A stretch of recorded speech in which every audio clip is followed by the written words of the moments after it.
जय श्री हरि। पौष पुत्रदा एकादशी के परांत प्रयाग माह के कृष्ण पक्ष में आने वाली इस एकादशी को षटतिला एकादशी कहा जाता है। तिल स्नान, तिल का उबटन, तिल का हवन, तिल का तर्पण, तिल का भोजन और तिलों का दान। तिल के ये सेक प्रयोग इस व्रत में अवश्य करें।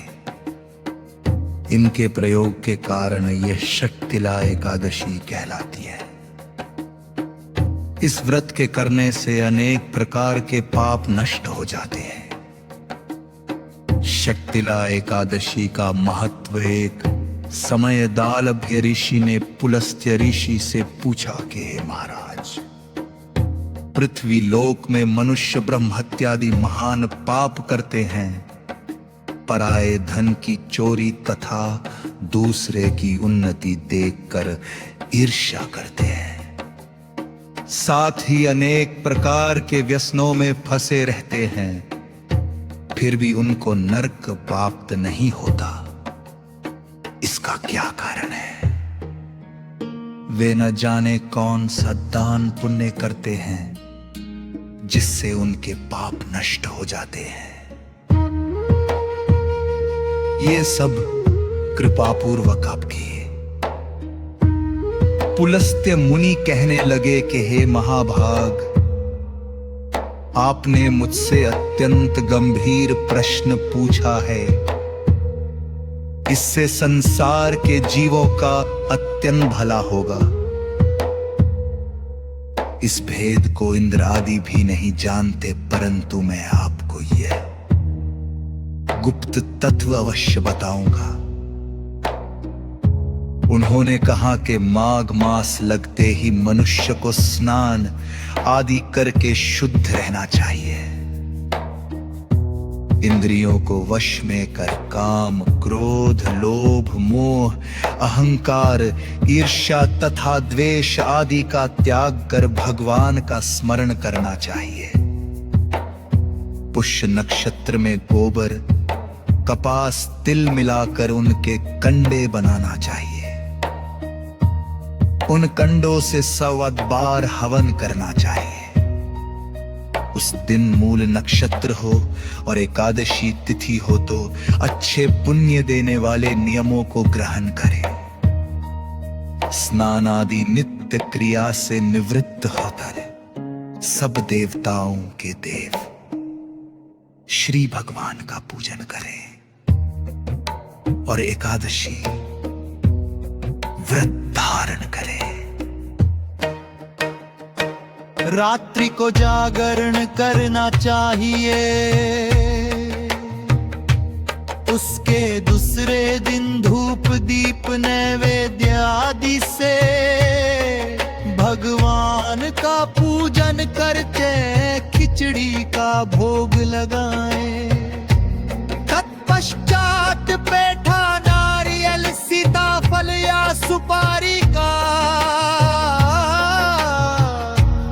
अर्घ्य देकर स्तुति करनी चाहिए।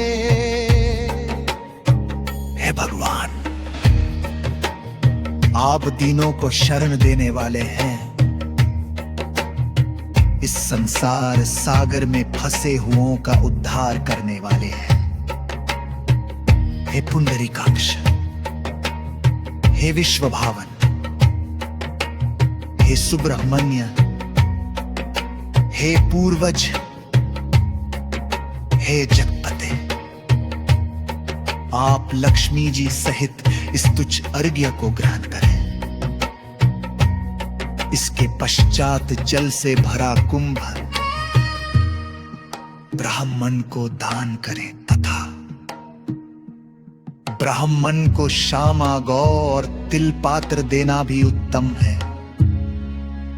तिल स्नान और भोजन दोनों ही श्रेष्ठ है।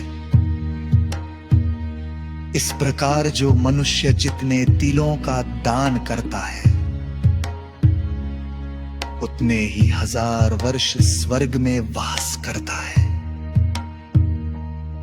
इतना कहकर पुलस्त्य ऋषि कहने लगे कि अब मैं तुमसे इस एकादशी की कथा कहता हूं। शक्तिला एकादशी व्रत कथा।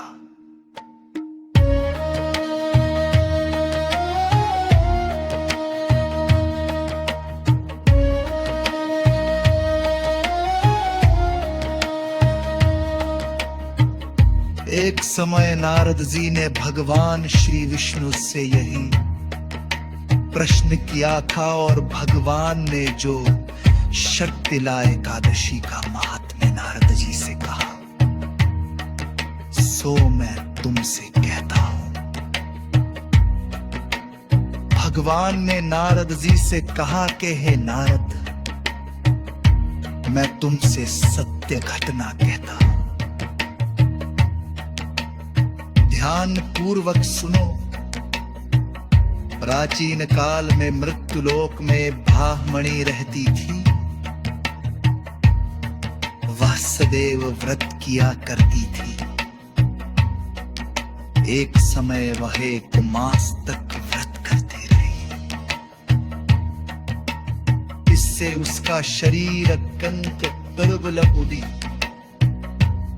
यद्यपि वह उच्चमान छत भाती उसने किसी देवताओं या ब्राह्मणों पिंड कर्मों या दान नहीं किया। इससे मेरी सोचा एक ब्राह्मणी ने व्रत आदि से रकरा शरीर शुद्ध कर लिया है। अब इसे किसी लोग तुमने ये झाड़ी का धर्म, इसमें कभी अन्न का दान नहीं किया है। इसकी प्रकृति होना कठिन है, भगवान ने आगे कहा। ऐसा सोचकर लेखक है कि मृत्यु रोग में इस ब्राह्मणी की दास्ता और उससे दीक्षा पाई। वह ब्राह्मणी बोली, महाराज किसी आए हो। मैंने कहा मुझे दीक्षा चाहिए। इस तिरुस में एक मिट्टी का थैला मेरे भेषा पात्र ने डाल दिया। मैं उससे लेकर स्वर्ग में लौट आया। कुछ समय बाद ब्राह्मणी थे शरीर ताक कर स्वर्ग में आ गए। उस ब्राह्मणी को मिट्टी का दान करने से स्वर्ग में सुंदर महल